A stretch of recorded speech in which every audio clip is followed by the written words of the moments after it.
Yo, yo, yo. Hey, guys, welcome back to another awesome edition of the Best Practices Show podcast. Do you have challenges with cancellations? Of course you do. Minimizing those cancellations is critical to your overall practice health. Today, we talk about the 7 steps you can take to reduce cancellations.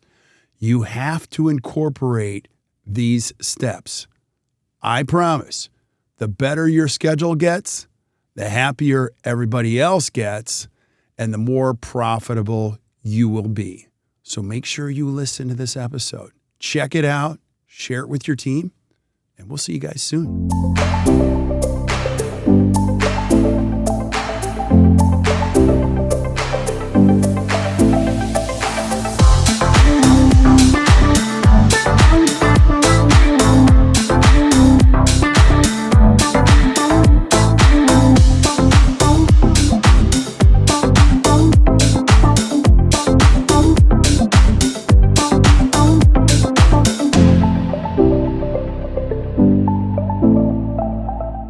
Hey guys, welcome back to the Best Practices Show podcast. And as always, we are committed to helping you create a better practice and a better life. And one of the biggest challenges in most any dental practice is slowing down the cancellations, because cancellations can kill your practice. And so today we're going to cover the top 7 things you can do right away. So I'm going to encourage you to share this with your team. Our goal is to help you. So if you're listening to this, don't just listen to it by yourself. Get your team involved, and we'll keep bringing it. And I have an amazing coach on. Her name is Robyn Theisen. Robyn, thanks for being on. Appreciate you. Happy to do it. Yeah. So Robyn's super amazing here. She's very patient with me, and she teaches me a lot of things about dental practices, and I learn from her every single day. And so, Robyn, we're going to go through these, and I always want to start here. Let's talk about the why. So you coach a lot of the practices here at Act Dental. Why is this a big problem, and what do you want dentists that are listening to know about cancellations? I think the cancellations, it becomes something that just becomes acceptable in the practice. And with practices today that are busy, hygiene is overflowing, they tend to become, as soon as someone's canceled, it's filled. And so they overlook the problem and how much time is spent on keeping the schedules full. So if we could keep more patients in the schedule, there's more time for your business team and your whole team to be spending with patients and creating those relationships. So, yeah, I totally agree. And so if you've listened to the previous episodes, we're going to be talking more about the entire practice. But in hygiene, Chris brought this up, and Miranda, who are amazing coaches, and I have no doubt they were amazing hygienists. They both said the same thing. Before I understood this, when a cancellation came, I was like, oh, thank you. Breather, I can sharpen instruments, I can take a break, And once your team understands the impact of it, now they see that in a whole different light. And so I would agree with you, Robyn. First of all, we all got to get on the same page. Cancellations are not no profit. They're negative profit, and they're not good. And so we're going to be talking about techniques that you can use today. But it's really important that everyone knows the why. So, Robyn, take us through the first one. It's a really good one. So the first one that I have is we must value what we do and speak to patients in that way. So patients place as much importance on an appointment as we do. So when we talk about it's just a cleaning, or we brush over that appointment when we're walking a patient up for a pit stop, or we don't talk to them about how important those appointments are, creating urgency, any of those things, it devalues the appointment, and it becomes very routine to them, and it becomes no big deal. Yeah. You're talking my language now, because this is the biggest one, is that you can't just say it's a cleaning. A cleaning is what somebody does in your office after you leave. Right. It's not just a crown. If you say it's just a crown, you're just a dentist. Right. What if I said this is, or it's a what? Small filling. Small filling. It's just a little bleeding. Yeah. And, it's just a same old dental podcast. You guys would not listen. You got to believe that what you're doing is super valuable. And we have to build value for them. And I actually can make the whole episode on this one, because I love the language. And you can't set people up just for another appointment. They have to know the why. You got to let them know, listen, I'm going to be putting you in here, but this is not just a cleaning. This is not just a crown. There's a whole bunch of things that are going to happen during this appointment that benefit you. So that you look great for the wedding or you feel better going forward. We're going to keep your teeth. So it's really important that you keep this appointment, because the real issue here, Robyn, is patients go back to their busy, crazy lives. And if they don't have that established value in their brain, when they get bombarded with things, you start to prioritize. I do, you do, everybody does. And you have this priority calendar on a daily basis. And you're like, well, it's just a cleaning and I got to go to the school. So I will blow off the cleaning to go to the school. Now, so I think it's really important we value what we do. And so let me ask you this question. Okay. Robyn, I got a big team. I've got like 30 team members here. How do I get everybody thinking better about dentistry here? Well, I think it starts with how our belief system and what you believe as leadership and how you talk about dentistry. So the clinical team and the dentist himself or herself and how they talk about it, that's really important. It isn't just cleaning. I know I like to tell people too, when they tell me, when I go to, want to schedule ahead and they say, I don't know what I'm doing 6 months from now. And I'll say, well, great, let's get this scheduled. And then you'll know. So when something else comes up, you can tell them, I can't do that. I've got to be at my dentist at that time. Oh, I love it. Yeah. So creating value, because it's important. Yeah, that is brilliant. That is brilliant. When somebody says they don't know what they're going to be doing in 6 months, you can say, I know what you're going to be doing. You're going to be here. Right. Now you do. That is so true. And a couple more things before we go to number 2. You're exactly right, Robyn. I think one of the best things you can do is take education together. When you're sitting in a course together, collectively, you're learning, you're creating value. It's not so much what you're learning specifically. It's the fact that you're making a physical statement of us being together on the CE journey. And then the other thing I believe is that money spent on dentistry is one of the best investments a human being can make. So I think that's one of those pieces. You've just got to start creating that thought process in your practice, and then the others become easy. What's step number 2? Oh, go ahead.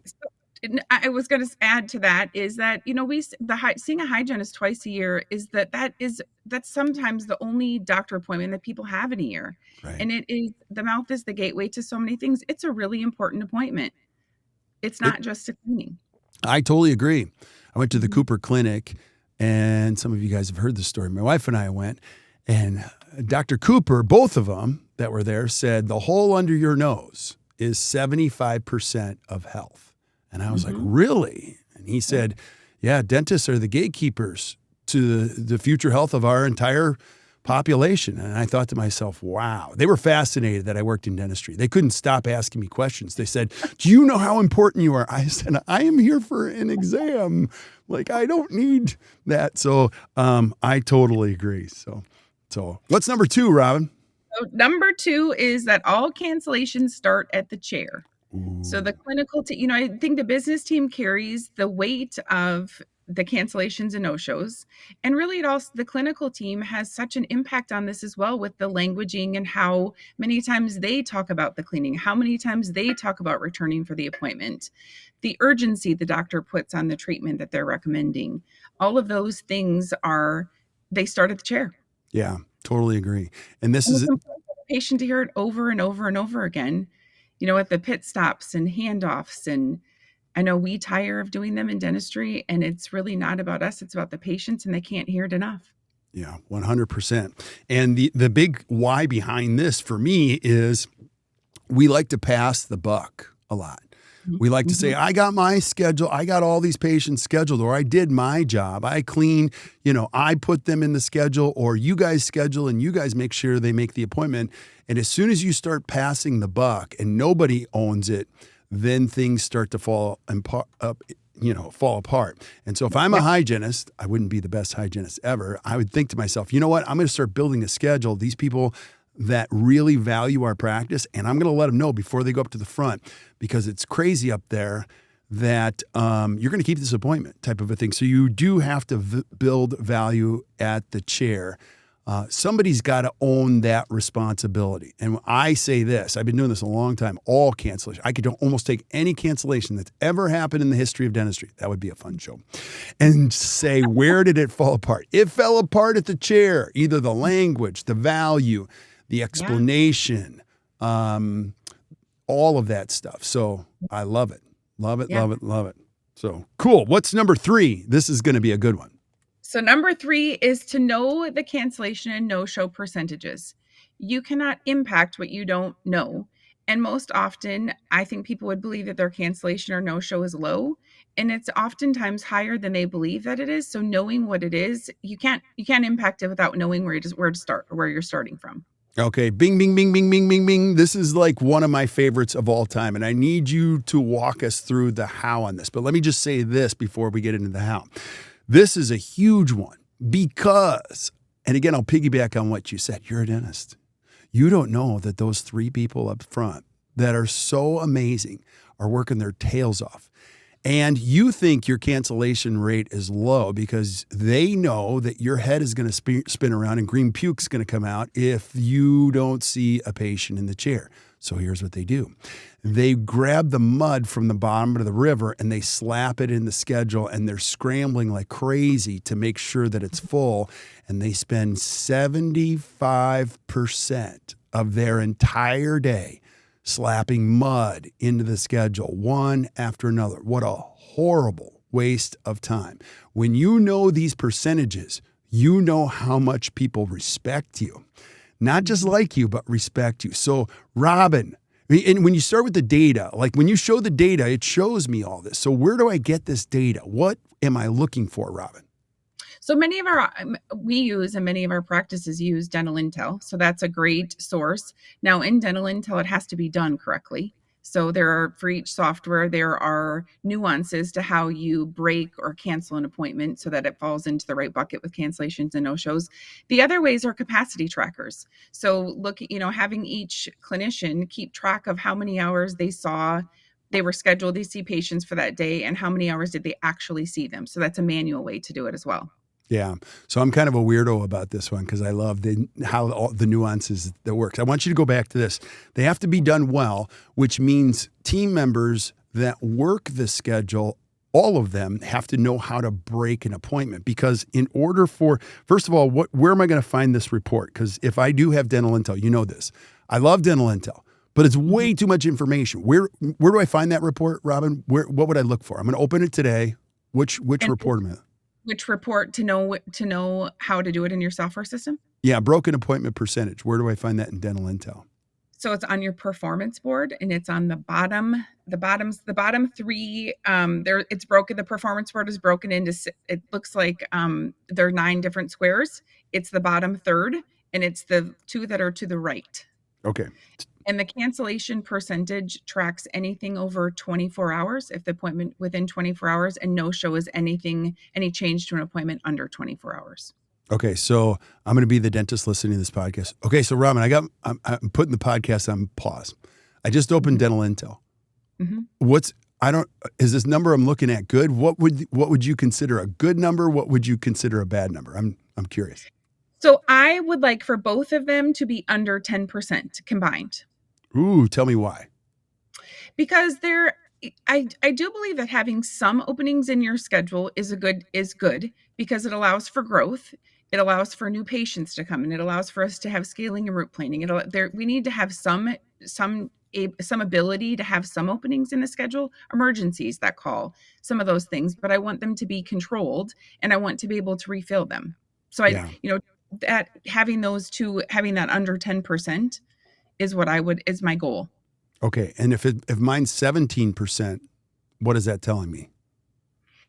That's telling me that you've got a lot of open time. And there is, I know we talk about in hygiene, if you have more than 2 openings in a day, you've lost money on the day. Yeah, totally. So having those openings, that's a lot of open time. Yeah. Okay. So breaking back into what do we need to do? So I don't like that number. Right. So what do I need to do into my systems to decrease that number? So it gives you a starting point. Okay. And now what do we do to reduce it? Yeah. Okay, so here's another complication because I love this stuff. Breaking appointments. My team members drag appointments. Can you explain that? Like team members have to be taught. And Correct. most people think, well, that's just a lot of extra times. Can we talk about the reality? They have to be taught how to break an appointment and how long does it really take?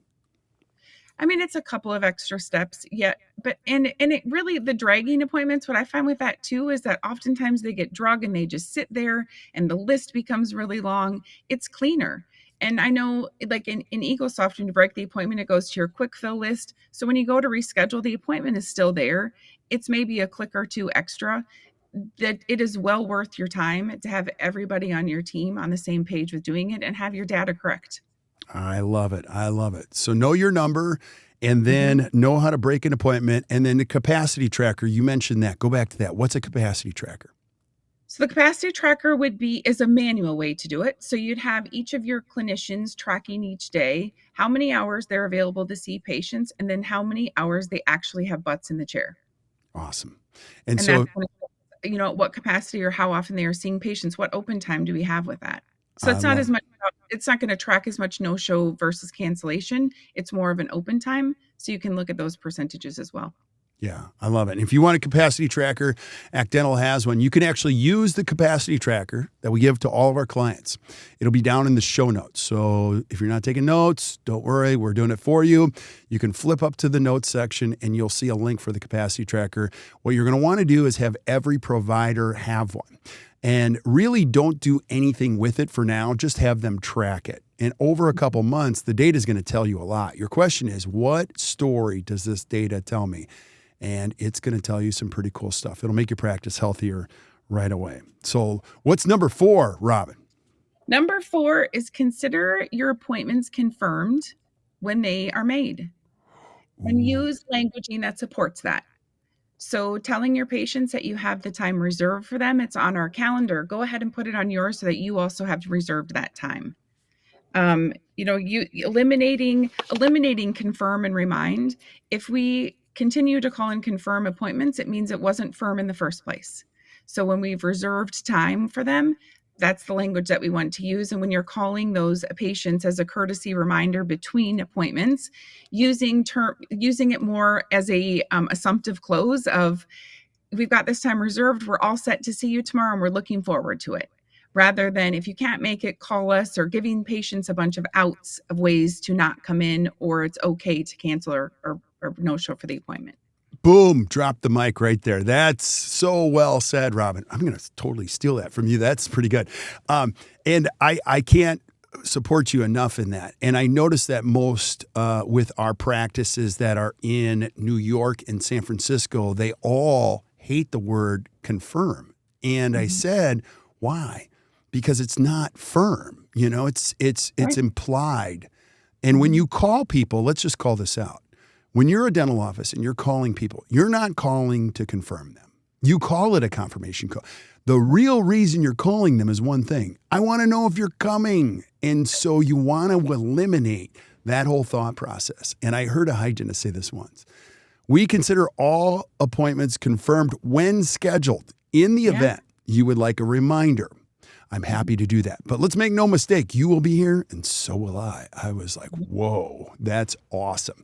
And I love that. Don't give patients an out. Make sure it's really firm and there's no wiggle. It's a future appointment reserved. It's a time slot reserved.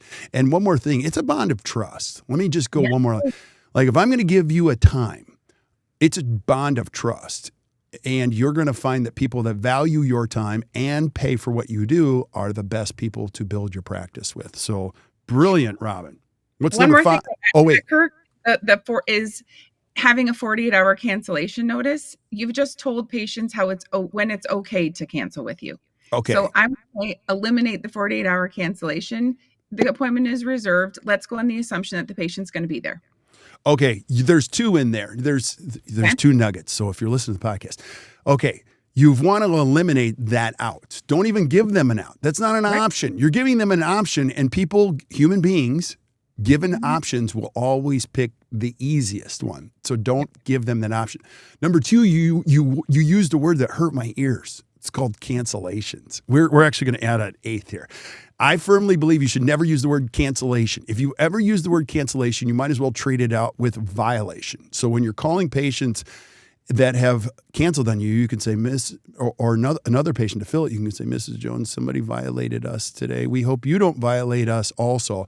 Any business that ever has a cancellation, my first thought is, why would you guys have a cancellation? Like that's like a bad mark on a business. Don't you agree? Absolutely. So what should I Absolutely. say instead of cancellation? We've had a change in the schedule. Ooh, ding, ding, ding, ding, ding. That's another one. Change in schedules. Because when something bad like that happens, you can now present it as a benefit to another patient. Mrs. Jones, how lucky are you? We have had a change in schedule.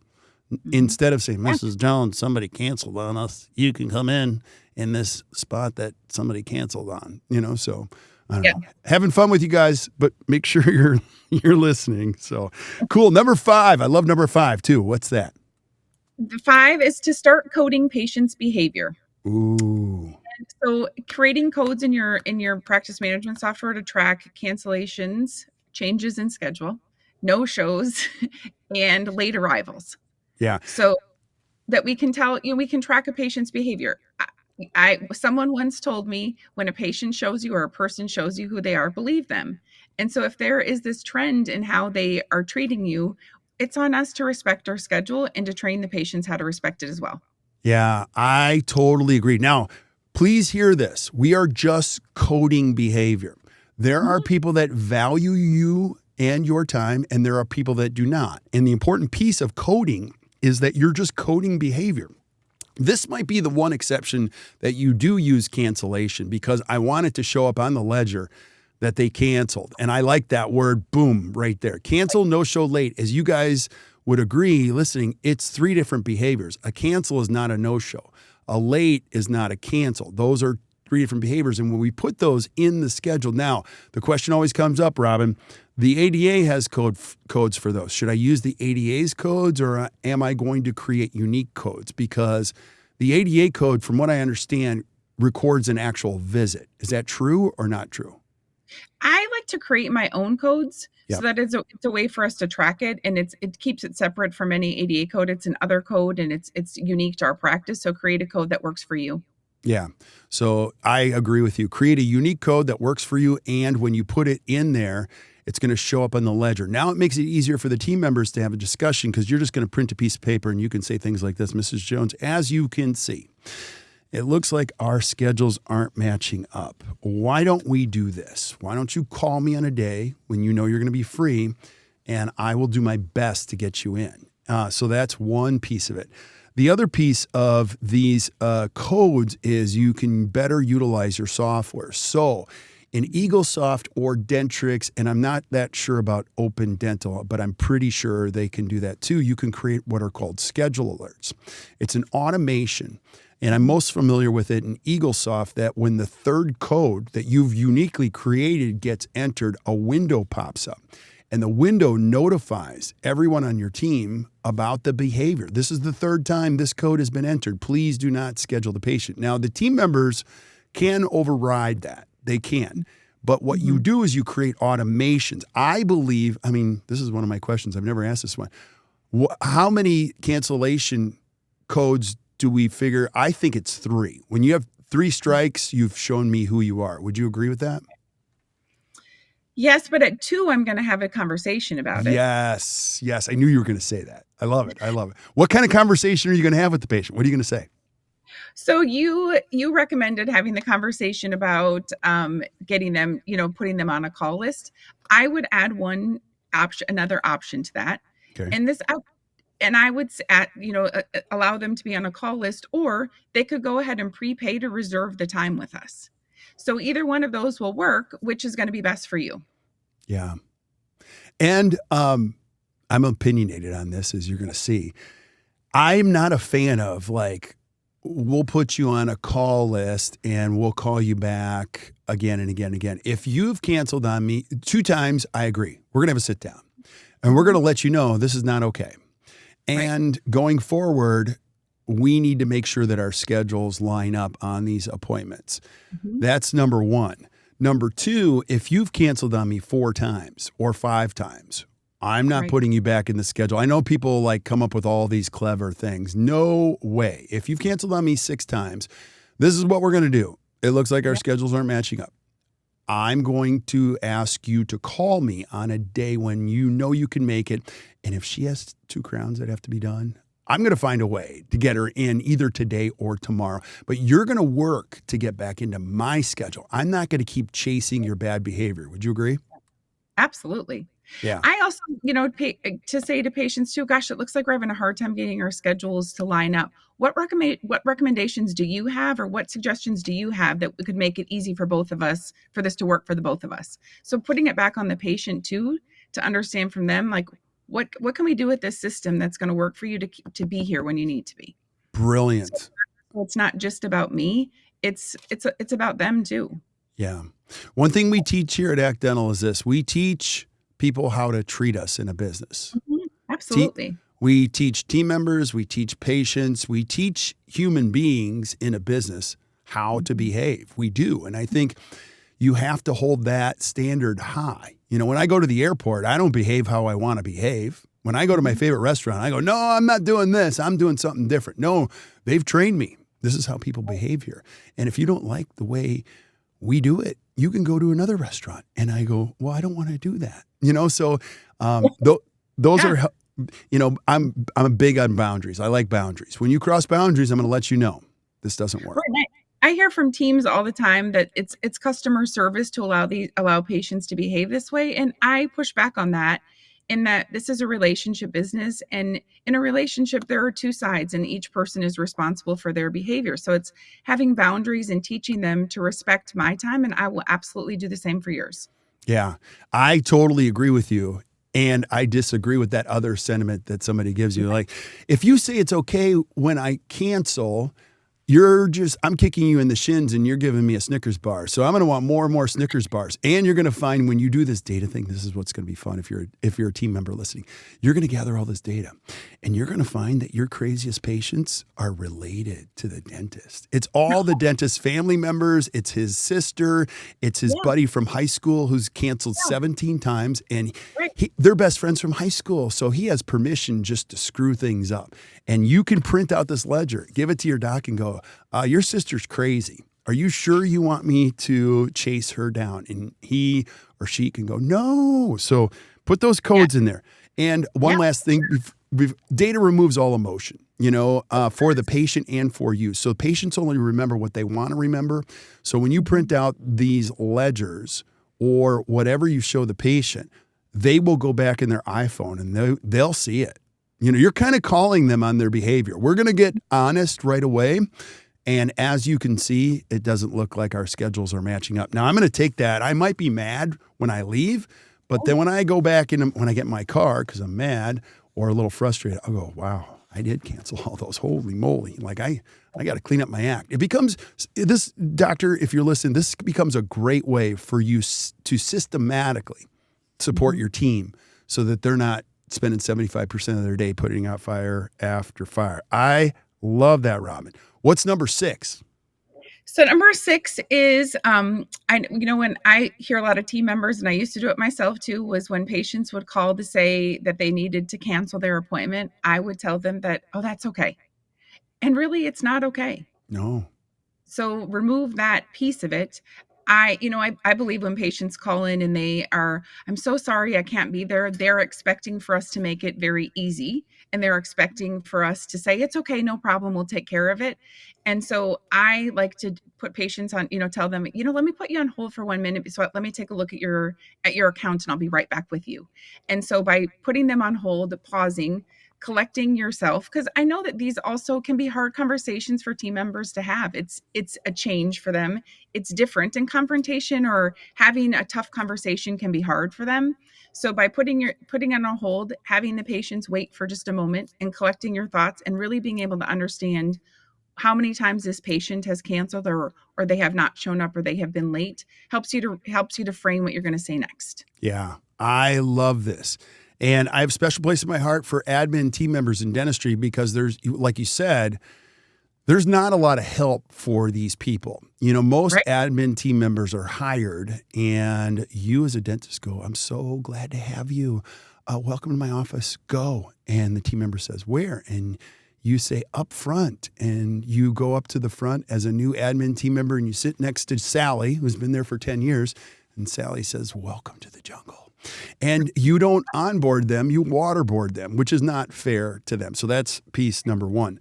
Number two, Yeah. once they're given these skills, it's amazing how they can go to work for you and improve the overall conditions. And I'll just add this because you're prompting some thoughts for me. Robyn, we get to coach a lot of practices across the country. Nothing makes the practice better financially than the schedule. It's not your 100%. fees. It's not your acceptance. Those are important. What really makes the practice better financially overnight is when somebody owns the schedule like a boss. And it's not one person. It's everybody owning their individual components. So this is crazy important. One other thing too, it is not okay. I like to say, be clear, don't be nice. Now, I'm not telling anybody to be mean here, but like be clear. It's you trade one for the other. I used to say in Act Dental 25 years, what I used to say when things would go bad, I go, oh, it's no problem. When this is a huge problem. And you have kids, you have daughters, you know how this works. With teenage daughters, you have to be super clear because when you say be home at 11 and they show up at midnight, you can't go, it's okay. Right. Because if you say okay, they come home at 3 a.m. next time if they come home at all. And you got to draw a line in the sand and let people know that's okay. And again, I get to hear so much cool stuff. And as you do, Robyn, when patients call and they want to cancel, like Robyn said, it's not okay. There's one office here that is close to Milwaukee. The team member will say, okay, wow, that was a 3-hour appointment. Let me go tell the doctor you can't make your appointment. Let's see what he has to say. And they say it very slowly. Now, you're not going to get all of them, but a significant percentage of them say, no, I think I can make it. I got to get a ride. I'll be there in 15 minutes. You can't let people just walk on you. So I think you're exactly right. You can't say it's okay.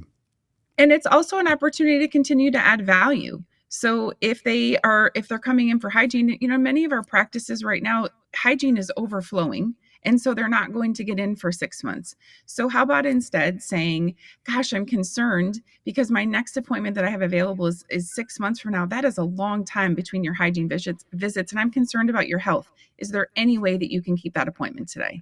Yeah. Or what are their health goals? Like, I'm really concerned. I can't get you in to see the doctor for another month or so. I'm concerned about that.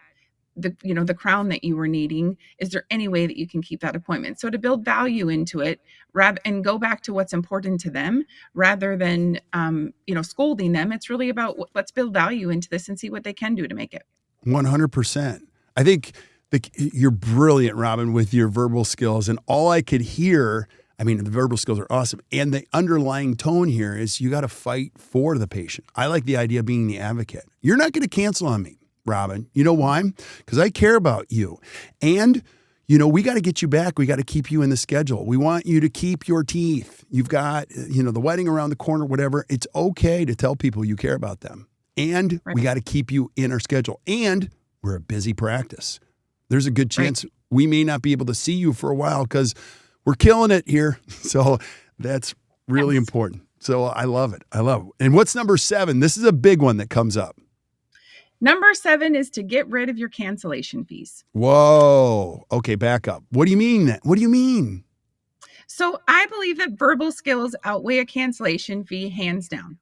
And cancellation fees are generally a threat. They don't really get used. When they do, they get reversed. And the fee that is charged is never enough to cover the appointment time. Yeah. So instead, use the other things we've talked about. Create a bulletproof no-show cancellation policy, and get rid of the fee. Keep more patients in your schedule. 100%. Now, when you apply a cancellation fee, we are officially at lose-lose. You're Right. losing, the patient's losing, and you're aggravating the patient, and nothing creates a faster way to get a poor Google review. I've seen hundreds of these 1-star reviews. Doctor must need the $75. My car had a flat tire. Guess he needs the money. Don't ever go to this office. These people are crooks. So you don't want to debate with people that are unreasonable. You'll find that unreasonable people don't know they're unreasonable. So don't try to make them reasonable I believe you should always have a cancellation fee of $75 to $100, but never, ever, ever, ever, ever, ever, ever use it, because now we are officially at lose-lose. I might say to you, at the third time you've tried to cancel, Mrs. Jones, we do have a cancellation fee of $100. I'm not going to charge that today. But I do need to know that when I give you this appointment, you're going to be there. That's what I really need to know. So I have so many people that fight me on the cancellation thing, and then I'll say, let me just see your Google reviews. And I'll go, oh, okay, that tells me a lot. Don't use it. Don't use it. So this is awesome, Robyn. I love this. You guys, put this into play. And if you struggle with this, we've got a lot of resources to be able to help you out. You can take our administrative course, which we just had last weekend. It was oversold.